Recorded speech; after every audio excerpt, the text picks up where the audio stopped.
Performing under pressure, whether it's me or anybody else, is the same. You know, I have the same pressures as anyone else. There's time, there's performance, there's financial. I mean, there's deadlines. My pressures are not unique. The situations may be different, but everybody has the same kinds of pressures. But what I found, or what I find fascinating, is the interpretation of the stimuli. Let me explain. So I was watching the Olympics, this last Summer Olympics, and I was amazed at how bad the questions were that the reporters would ask all the athletes. And almost always, they asked the same question, whether they were about to compete or after they competed. Were you nervous, right? And to a T, all the athletes went, no, right? And what I realized is it's not that they're not nervous, it's their interpretation of what's happening in their bodies. I mean, what happens when you're nervous, right? Your heart rate starts to go, you sort of get a little tense, you get a little sweaty, right? You have expectation of what's coming, and we interpret that as, I'm nervous. Now, what's the interpretation of excited? Your heart rate starts to go, you're anticipating what's coming, right? You get a little sort of like tense. It's all the same thing, it's the same stimuli. Except these athletes, these Olympic quality athletes, have learned to interpret the stimuli that the rest of us would say is nervous as excited. They all say the same thing. No, I'm not nervous, I'm excited. And so I've actually practiced it just to tell myself when I start to get nervous that this is excitement. Yeah. You know? And so I used to speak in front of a large audience and somebody'd say, how do you feel? I used to say, a little nervous. Now when somebody says, how do you feel? I'm like, really excited actually. And it came from just sort of telling myself, no, this is excitement. And it becomes a little bit automatic later on. But it's kind of a remarkable thing to deal with pressure by interpreting what your body is experiencing as excitement rather than nerves. And it's really kind of effective. It makes you want to rush forwards rather than pull back, and yet it's the same experience. You can spend your whole life imagining ghosts, worrying about the pathway to the future, but all there will ever be is what's happening here, and the decisions we make in this moment, which are based in either love or fear. So many of us choose our path out of fear disguised as practicality. What we really want seems impossibly out of reach and ridiculous to expect, so we never dare to ask the universe for it. I'm saying I'm the proof that you can ask the universe for it. Please.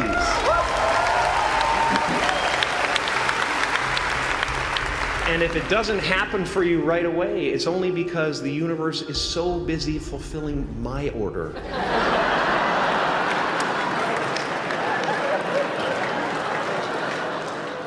My father could have been a great comedian, but he didn't believe that that was possible for him. And so he made a conservative choice. Instead, he got a safe job as an accountant. And when I was 12 years old, he was let go from that safe job. And our family had to do whatever we could to survive. I learned many great lessons from my father, not the least of which was that you can fail at what you don't want. So you might as well take a chance on doing what you love. You cuss all the time, why? Well, I hate to say it, the best way for me to get how I feel across, I can't sit here and say, you know what, yeah, I went through Hell Week and man, it was really hard. No, that takes your damn soul, rips it inside out, and then they say, now we're going to start. It allows me to express where I was at a point of my life. If I don't give you all of me, why the hell am I here? Why? How will you learn from me? People take so much offense to me. You will never learn from people if we always tap dance around the truth. Oh God, I love that. We tap dance around the truth by finding the right words so I don't hurt you because you have thin skin. No, tighten up, people. It's okay. Trust me, it's okay. You might be called nigger one day. It's okay. You might be called some Jewish word or some faggot or gay word. It's okay. Let them call you that. What are you going to do now? They don't own your life. How are you going to control that now? How are you going to flip it upside down and say, Roger that, now I'm going to harness this and you'll read about me years from now? How? That's the question. How are you going to do that? Thicken your skin. Become more of a human being.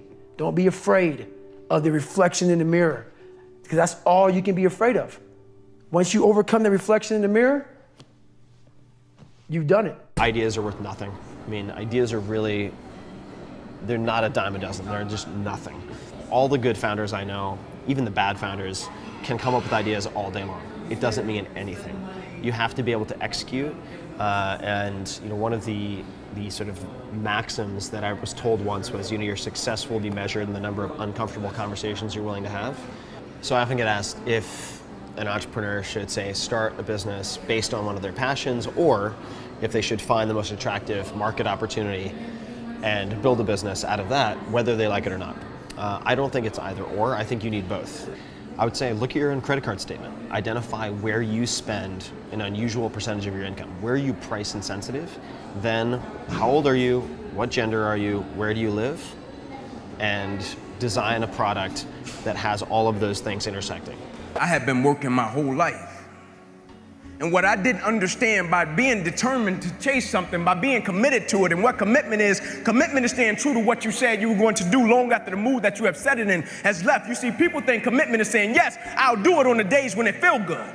But I have been committed to everything that I ever started in my life, and I never stopped and I never quit it. And so by being committed to everything that I started, I finished it. It built a certain type of spirit. It built a certain type of mentality. It built a certain type of individual. And so now I couldn't quit even if I wanted to. I couldn't lay in the bed even if I wanted to. I couldn't stop even if I wanted to. I had too much sweat equity in my life and everything that I was doing. Because I understood my existence wasn't about me. I went from me to we a long time ago. I understood the process is more important than the product. It wasn't about the outcome for me. Whether I made it to the NFL or not, that was inconsequential in God's plan for my life. But I was going to fall in love with that process, because I understood by falling in love with that process, it was going to turn me into a machine. There are some mountains that can be climbed by people like you and me. We got to get a little bit better condition, but I mean, it's not like the mountain climber mountains that would be way beyond our skill level. But some of these mountains that can be climbed by you and me, it takes a day to get to the top, and then you just camp up there and you come down the next day. And on many of these places in Switzerland where you can do that, about halfway up the mountain is what they call the halfway house, halfway up the mountain. So a group of people starts off with a guide in the morning, and about noon, you're kind of tired, and you've been walking now for 4 or 5 hours, and you're coming up to the halfway house, and it's just it's a wonderful sight.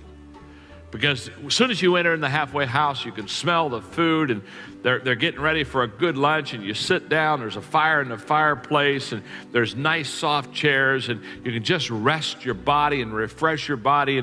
And so the people go into the halfway house, and they eat and laugh and enjoy and just really just kind of take in that wonderful, refreshing atmosphere.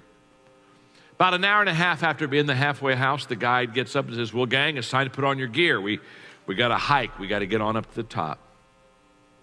This is a fact. About half the people decide not to go on up to the top. They're sitting around the table and they're just saying, you know what, go on up. You're going to be coming by here tomorrow. You're going to be having lunch here again tomorrow. We're just going to hang here. And so the people that want to get to the top, they put their stuff on and they kind of leave. And the rest of the people sit behind. They eat a little bit more food, get around the piano, sing some songs, get around the fireplace, enjoy the fire, warm themselves by the fire. And play games all afternoon, kind of enjoy themselves. But about 4:30, 4:45 in the afternoon, without anybody saying a word, the people who stayed in the halfway house, they slowly go over to where the window is, the big window, and they start looking outside, and they start looking up at the top of that mountain, and as they look at the top of that mountain, they see their friends. Their friends are now getting the tents out, and they're getting ready to prepare for the night, and it becomes very quiet, very somber. Because everybody in the halfway house realizes the mistake they've made. They've sold their mission for a little bit of comfort for a few hours. Next morning, down come their friends, and by noon, they come into the halfway house. And when they come in the halfway, they are laughing, they're high-fiving, they're talking about what they've seen, where they've been, experiences, the fact that it was almost impossible to get up there. In fact, they had to help each other get up there, and how they joined teams and held hands, and they're just telling all these stories and talk about the pictures they've taken, and they got the group picture up there with the flag at the top, and the people who remain behind, They don't say much. They just eat their lunch and then follow the rest of them down to the bottom of the hill where their friends are waiting for them. And those who paid the price and went to the top, who understood now is the time to reach the mission, they hug and tell stories and celebrate. And the others, they just kind of slip off and get in their car and go home because they realize they're never going to be what they wanted to be. They're never going to see what they wanted to see. They're never going to do what they wanted to do because they failed to realize when they're at the halfway house, now's the time to rest, and they go on. One of the things that's really interesting about the Old Testament is that, and the Jews in the Old Testament, is that they don't take the path of Cain. Every time they're walloped by God, which is like fairly frequently, they say, we must have done something wrong and we have to set ourselves right. And that's an unbelievably heroic attitude, because that's the alternative to cursing fate. It's like you take the responsibility for failure onto yourself. And you think, well, if I just had my act together a little bit more, if I took advantage of every opportunity that was put in front of me, if I wasn't resentful and bitter, then I could have done something that would have tilted the situation in a different direction. And like, that's almost inevitably true. Dostoevsky, I think, said something like, every man is responsible for everything that happens to him and everything that happens to everyone else. And that's, you know, it's a crazy statement, right? It's a crazy statement. And he was a pretty extreme person in many, many ways. But there's a level at which that's metaphysically true, you know, because what happens is that it's failure to act often that's the most catastrophic. You know, I mean, it's to not do the right thing when the situation presents itself, and it's very specific. You know, you're constantly in situations where you could do the right thing if you were willing to take a risk that's actually of relatively moderate size. And you know that you could take the risk, and you know that you should take the risk, and you don't. And that happens to people all the time. And then what happens is the thing that they didn't oppose grows a little bit, and they shrink a little bit. And that starts a loop, hey? Enough. Like, living by somebody else's rules is a humongous mistake. I've just literally sat down with 5 people under the age of 27, and it's so refreshing. It is so refreshing. If you have not jumped on the bandwagon of doing exactly what the you want to do, which is skiing for the next 3 years, or working at a job that's not what your parents want or what society wants, this video is just called Enough. Enough. Make this little 1-2 minute video, depends on when I finish, the piece of content that gets you to stand up and take life by its throat.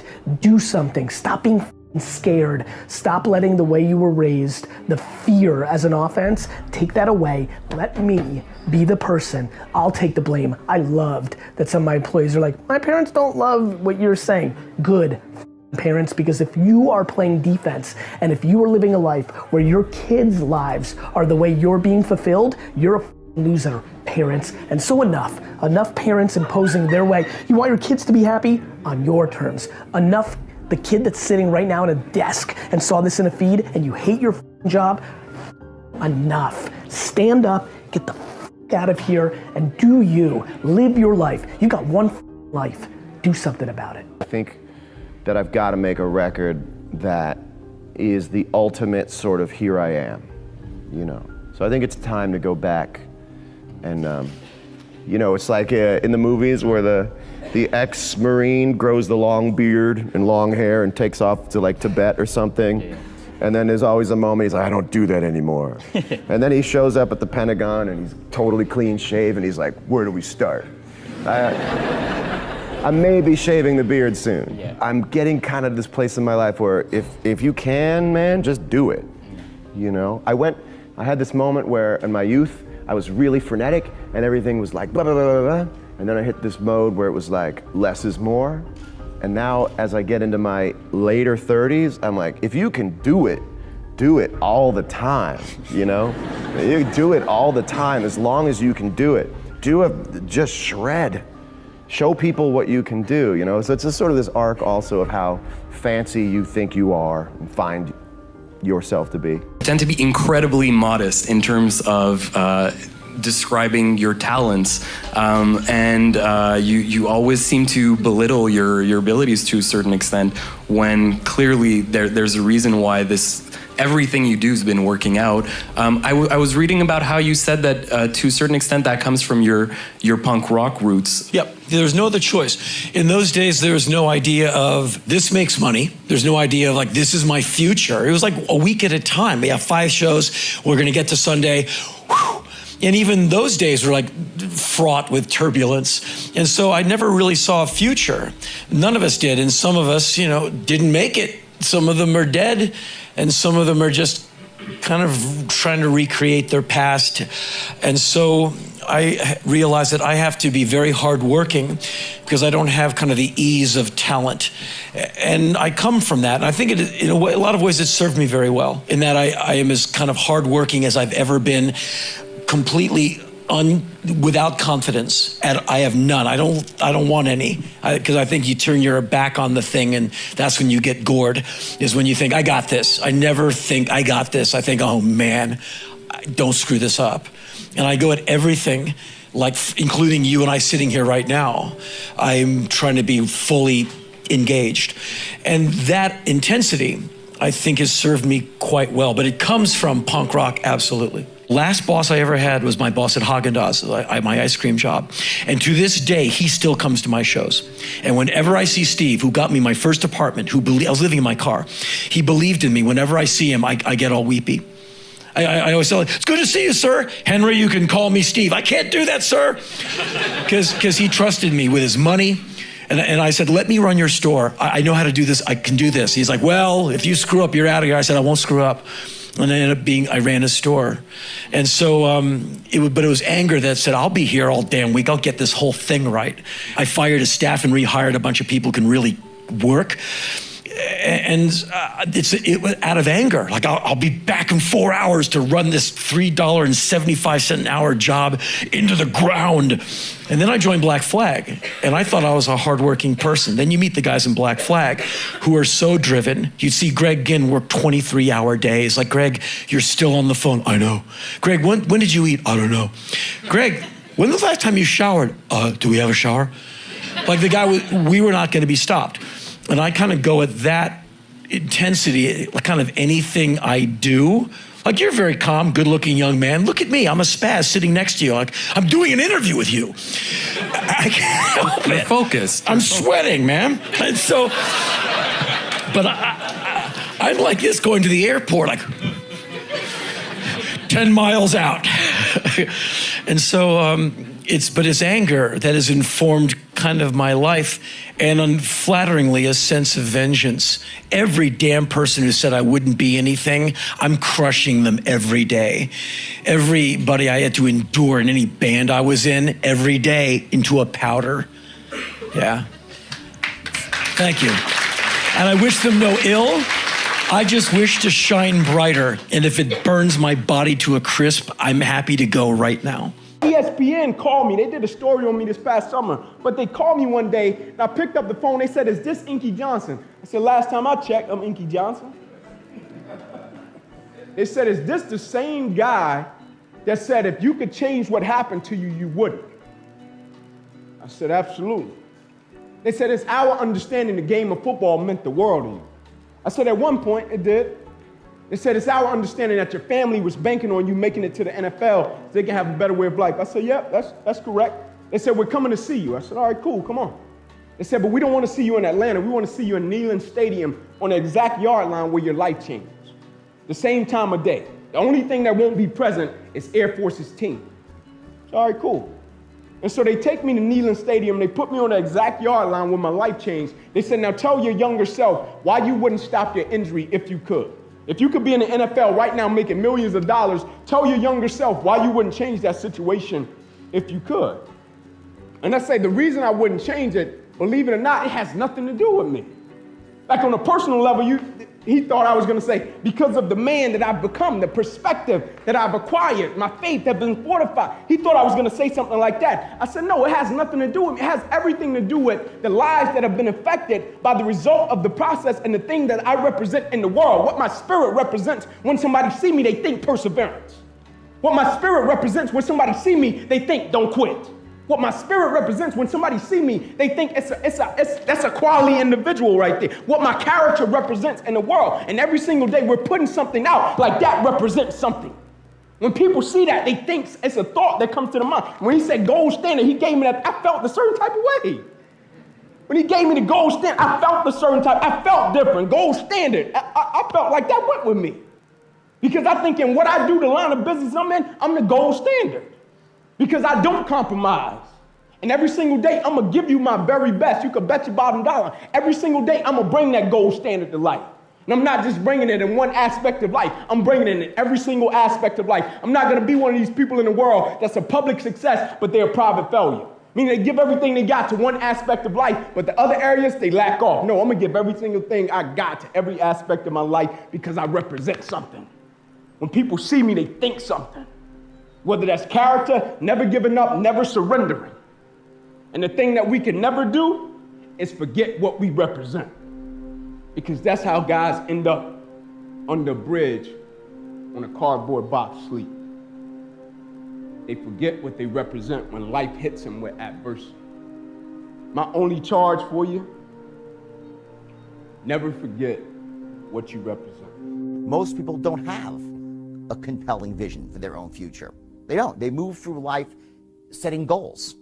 And goals have no power. We're at this point, goals had power in 1959 when Earl Nightingale came with this idea of goal setting. And everyone's like, wow, I'm a goal-oriented person. And that was great. And it worked for like 20 years. Everyone set goals and they got results. But then all of a sudden, you set goals and sometimes you hit them, sometimes you don't. Most times you don't. Okay, and that's okay. But goals almost became like a synonym for like, oh, I'm going to set a goal and who gives a shit what really happens afterwards. And it almost is synonymous with failure now, goal setting. There's something above, and I believe in setting goals, but there's got to be something above your goals. And that's your vision for the future. And it's not just about, it doesn't have like an ending point. It's about the world being a certain way.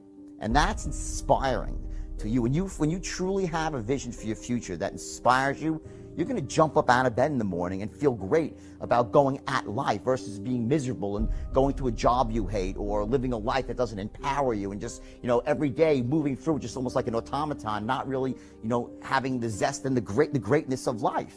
And I'm guilty. I've been there myself when I felt like I didn't really have a compelling vision for my own future and I felt like I was wallowing. But at least I'm conscious of that. Once you become conscious of that, you can consciously create a vision for your future. It doesn't happen in 1 minute or an hour. You write it down, you work on it until, and when you finally hit on it, how you know you got it? When you read it back to yourself, your vision statement, and it moves you and you feel inspired. Okay, and so few people have that, and what happens is every human being is thirsty for a vision. Everyone is. And so few people have one, so what do? They gravitate towards someone who has a vision for the future because they want to be a part of a vision. Part of being a great entrepreneur is having that vision, being able to create the vision, and then sell that vision to other people, to get them to want to be inspired, to buy into it, to put in their time, their hard work, their elbow grease, to help you achieve your vision. If you're a smart entrepreneur, then you spread the wealth around, and it's a win-win for everybody. When I was at rock bottom, I didn't know that I was at rock bottom, and you can't really change what you're not aware of. And so it was like one of those things where it's like, can it get any worse? Bam! Can it get any worse? Bam! And I kept asking the question, can it get any worse? I didn't know that what I was asking was causing my life. So it was to the point where either I die or I do something about it, because it was like, I didn't have, my daughter pretty much was like, you're not my father. You don't know what love is. My girlfriend had just broke up with me. And, my mother was pretty much 16 different, what's it called? She was on 16 different medications. There was so much stuff going on, and I'm watching all of these people be successful, and I'm like, I'm more talented than them, and I don't understand why I'm still in the exact same spot, which I didn't know was rock bottom. And then one day it just all came crashing down, and I was like, why am I here? I remember lying down in the middle of the road, and I'm like, I want to die, like right now. And I stayed there. Cars were driving by, honking and everything. And I don't know what happened in between that, but literally my car had just got out of the impound. My mom had paid for it. She didn't even have much money, but somehow she would always do something for her baby boy. And she got my car out of the impound. The day I got my car out of the impound, that's when somebody had broke into my car.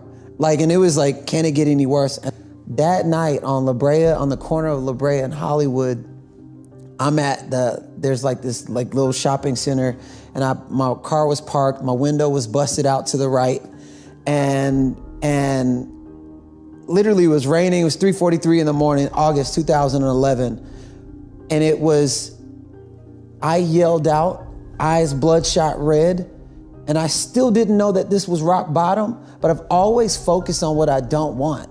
And I just remember saying, okay, I'm tired of fighting.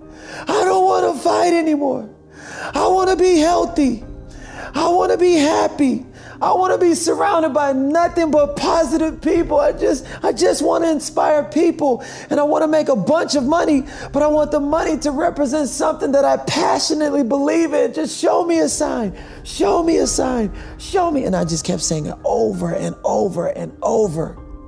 It wasn't until a week later until I met the man at the gas station, and he asked me for money.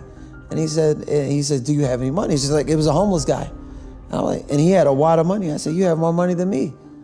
And he goes, have you ever seen the movie Rain Man? The guy was talking to himself. Person did the exact same thing. He was like, change your mindset, change your life. Change your mindset, change your life. Change your mindset, change your life. Change your mindset. And then they walked away. And it was in that very moment, I felt like my whole entire life was a lie.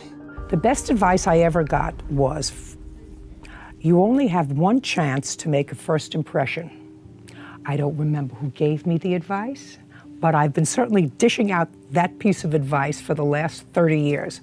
It's important because you do only have one chance to make a first impression. If that first impression's a crummy one, you're clawing your way out for a very long time.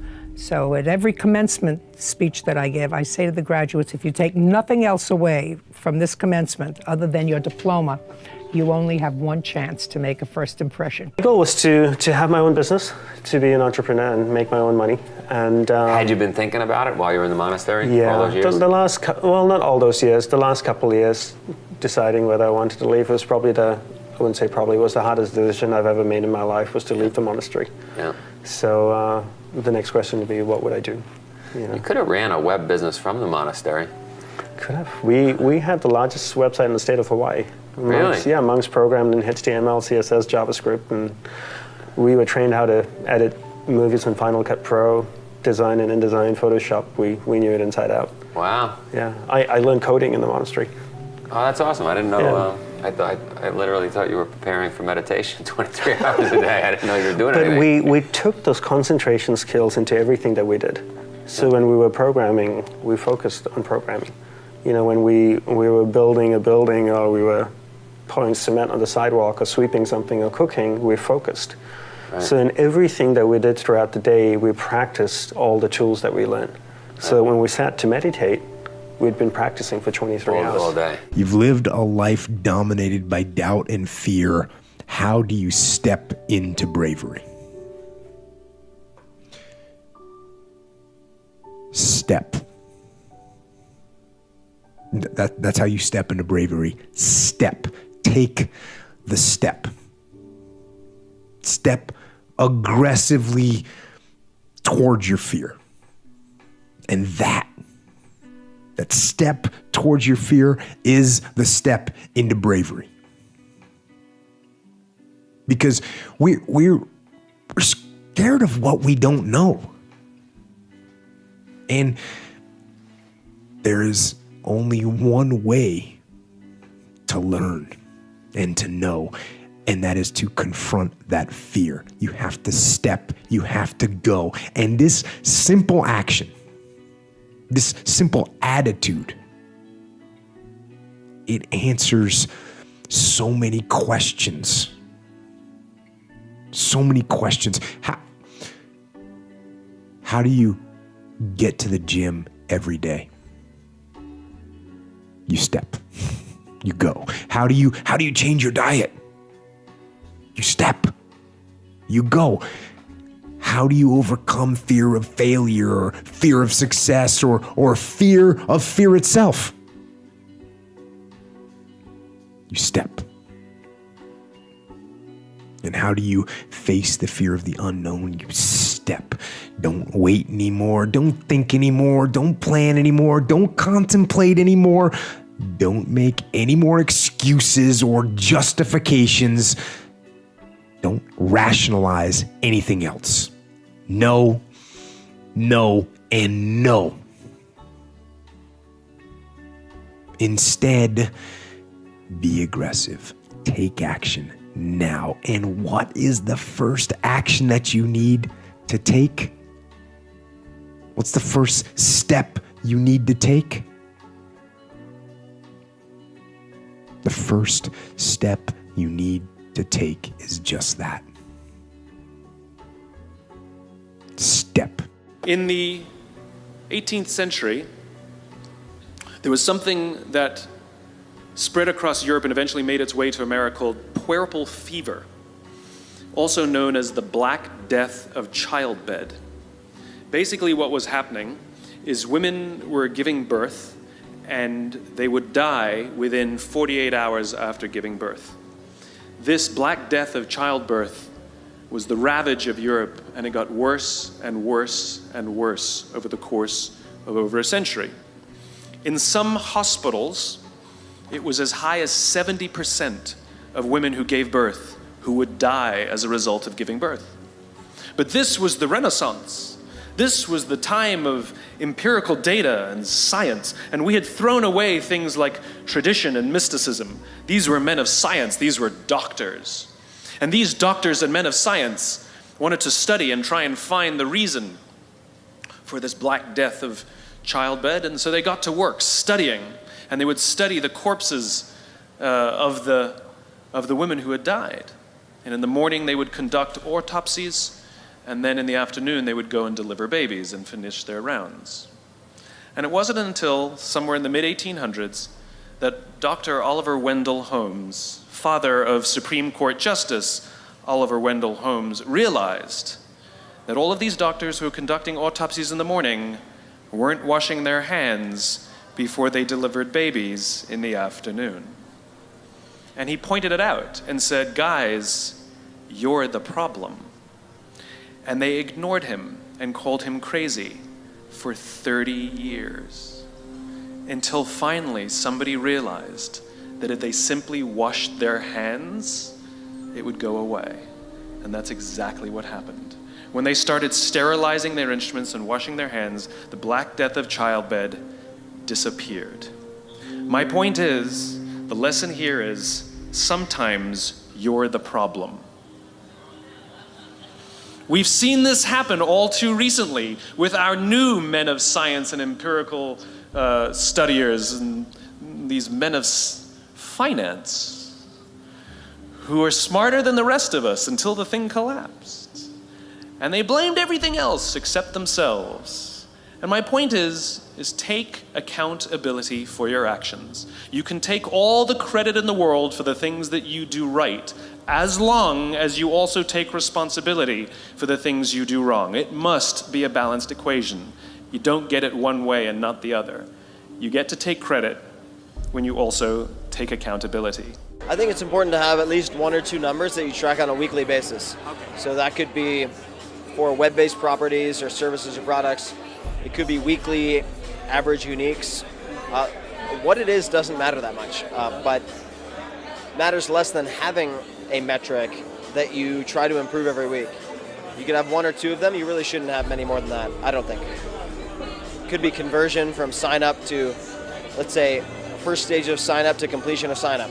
There are many different metrics that you can use, but I think that to keep the team focused, especially in a small company, it's very important to have one or two that you focus on a weekly basis.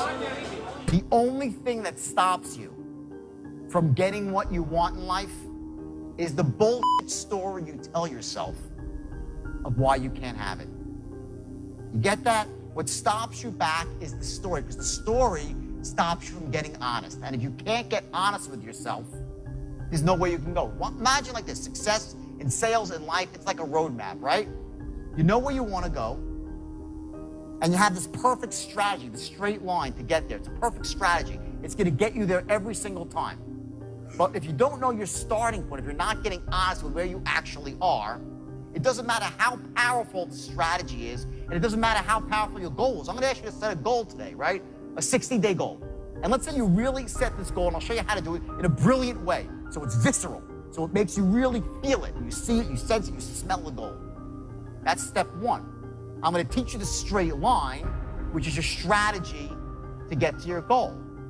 But if you're not honest with where you are right now, your starting point, the map is worthless.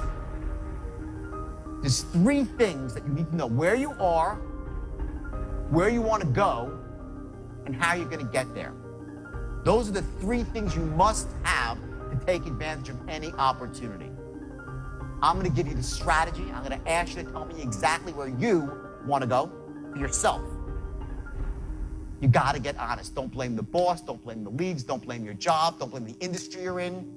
Just get honest. If you don't like your industry, find another one. Use active imagination is deceptively simple. Often what separates creative from conventional thinkers is that they simply search wider. They use their minds to generate possibilities that others don't think of, and then they work to verify what they came up with. We saw a classic example of this with Pasteur. Another great example is with Henry Ford. Early on in his career, in the earliest years of what would later become the Ford Motor Company, Ford was anxious to speed up production of cars. He saw the automobile as the ultimate consumer product, but in order for it to become that, he had to greatly increase the production rate in his factory. So he spent a couple days looking at his employees on the factory floor and trying to imagine how he could get them to move faster from car to car. Suddenly one day he imagined something completely different. He imagined the men standing still and the cars coming to them. He didn't know what that really meant, but he decided to try it out, and lo and behold, it increased productivity by such an incredible exponential rate that it could now become the consumer product that he had envisioned. Things like antibodies or assembly lines, they seem so obvious to us now, but they are never obvious in the present, and they involve an incredible leap of what I call active imagination. The difference between regular and active imagination is that the latter is used consciously to reach very, very practical results. It's not imagination for coming up with wild things. It's imagination used for very practical results. Think of active imagination as a kind of creative muscle that you're developing. First, within the loose constraints of what you're working on, you open your mind up you give it complete free rein. You entertain almost every possibility that you could imagine or visualize. You engage in what Charles Darwin calls fool's experiments. This is the fun, play part of serious play. You use notebooks, sketches, diagrams, models, prototypes to help externalize the products of your imagination. Once you have gone through this, you now enter the second serious part of the process. First, you choose one or few of the more promising possibilities that were generated by your imagination, and now you actively work to test, verify, or confirm it. This might entail launching a beta version on the public. Once you have feedback, You now go back into the first part of the process in a shortened form, using your imagination to perhaps take what you have into an even better and higher form, circling constantly through this process in shorter and shorter cycles until you've got something that's both incredibly imaginative and incredibly realistic and practical. By developing this, by going through this over and over and over again, you will develop your imagination into an incredibly powerful creative muscle. Someone asked me once what they, or many times I think, what I thought it meant to be an artist. And I said, what I think an artist needs essentially more than discipline or even talent is a perspective.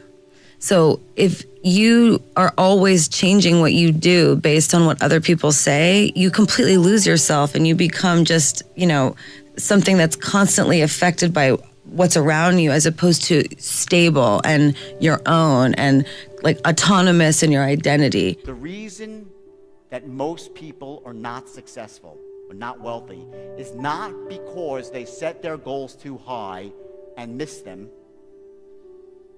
It's because they set them too low and hit them. Get that? It's not because you set your goals too high and miss. You set your goals too low and you hit them. And you get caught up in the average daily struggle of averagism and mediocrity. That's what kills people. Everybody raise your hand for a second, please. Raise your hand. Now raise it as high as you can. I'm gonna crouch so I can see, okay? Now just raise it a bit higher, everyone, higher. Why the hell did that happen?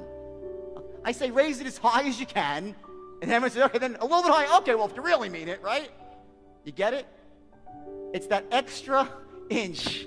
That's where you want to set your goal. Not pie in the sky and out of control like it's never going to happen, because that's a load of crap too. People that set those sort of goals, they abandon those goals. And we'll get to that later. But the idea here is you want to set the goals just above your comfort zone. So now think about it for a second. Think about your goals right now. How do you set them? Are you setting them very low and hitting them? If that's the case, then give yourself a 10. Are you setting goals that don't inspire you? Some people set goals that might be high, but they're crappy goals. They're not the sort of goals that make you jump out of bed in the morning, make you want to go to work for yourself, to secure the future, not just for you, but for your family. So you don't have to compromise or acquiesce to anybody unless you love them, unless you want to. That's freedom. Money's just a mechanism to get there.